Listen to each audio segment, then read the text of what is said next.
Half a century ago, on August 4th, 1963, the Voice of America began broadcasting to the African continent. The service began as a result of efforts by U.S. broadcasting pioneer Edward R. Murrow, who was then the director of this agency. That's incredible. Now 50 years old, the English to Africa service covers news of the continent from top to bottom. And on assignment's Lisa Vohra sat down to talk about that effort and the service's history with English to Africa director Sonya Laurence Green. For years, this was a booming economic center until marathon races during the year. Thanks to you all. Hello and welcome. I'm Vincent McCall. English to Africa started 50 years ago in 1963. It started as a very small service within the English division, and initially it focused on things like USA information and cultural goals. But we've grown into a really diverse and robust news service where we provide breaking news, feature and discussion programs about continental issues and also about issues within the world. People are free to choose who they want to govern them. How many different shows do you have now between radio and television?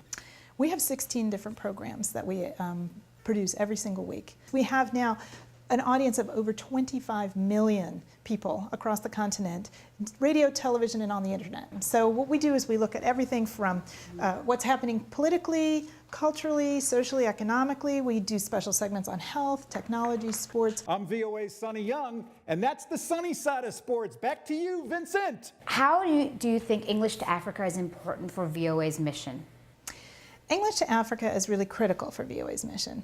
VOA is providing comprehensive, balanced, important news and information to parts of the world where consumers may not have ready access to it. And while much of Africa has changed in the last few decades, there's a lot more democracy, and people are beginning to have more access to privately run media stations and improved state-run media. There are still pockets and corners where VOA may be the only source of information or news that provides all aspects to a story. How has the media landscape changed in Africa with the introduction of cell phones, internet? The media landscape in Africa has changed dramatically in the last 10, 15, 20 years. First of all, there are more private actors in the media market. There are bloggers now and other social media personalities that are out there on the media. So it's been a great thing for audience interaction. We've been able to get comments instantaneously into our shows. It used to be just call in, but now we can get Twitter, Facebook questions. People can email us, text us, and so we like to have that conversation with our audience in Africa. Give us some examples of some of your reporting in the last year of global significance.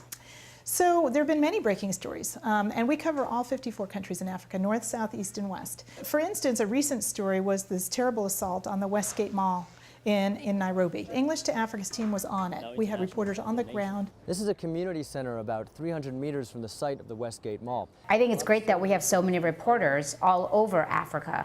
What countries do we have them, and how did that kind of grow over the years? So it's very important to us that we cover Africa from the African perspective. And that means having reporters in all corners of the continent, north, south, east, west, central, etc. So we do have bureaus. VOA has bureaus, 4 of them on the continent, and then we employ stringers, which are reporters, who can cover stories in between. And tell me how you pick your stories daily. Well, that's a good question. We have a great team of managing editors and executive producers that every morning come in very early. They've been watching the wires. They've been listening to our stringers, our reporters on the ground. They touch base with our bureaus. They call their sources, and they begin to formulate an idea of what is it that's important that day, what's happening. We also add in features, and we add in music and sports and technology and health reports and news and a variety of subjects. You target the younger audience over there as well. Yes, we have programs that specifically focus on the youth. We have a show called Upfront, which is very interactive. It's co-hosted in Washington and on the continent. 50 years, you just celebrated your party. It was a great party, especially the candy. Everyone was talking about it. And the cakes. Yes, cake and candy. Tell me just about this party. Who are any of your special guests that day? So we had a very special guest, Leo Sarkisian, who is 92 years old. He's adorable. He is fantastic. And he has been with with our Voice of America since the beginning. Leo started what continues to be the longest running radio program in all of VOA. It's called Music Time in Africa, and it's a lovely program that's heard on weekends. And we now have a new host, Heather Maxwell, who's fantastic. She's an ethnomusicologist and a musician herself, and she inherited the show from Leo, and the two of them have worked very closely on the transition, and she's just doing a great job. Music Time continues on into the future as a wonderful program. And our thanks again to VOA English to Africa Director Sonya Laurence Green.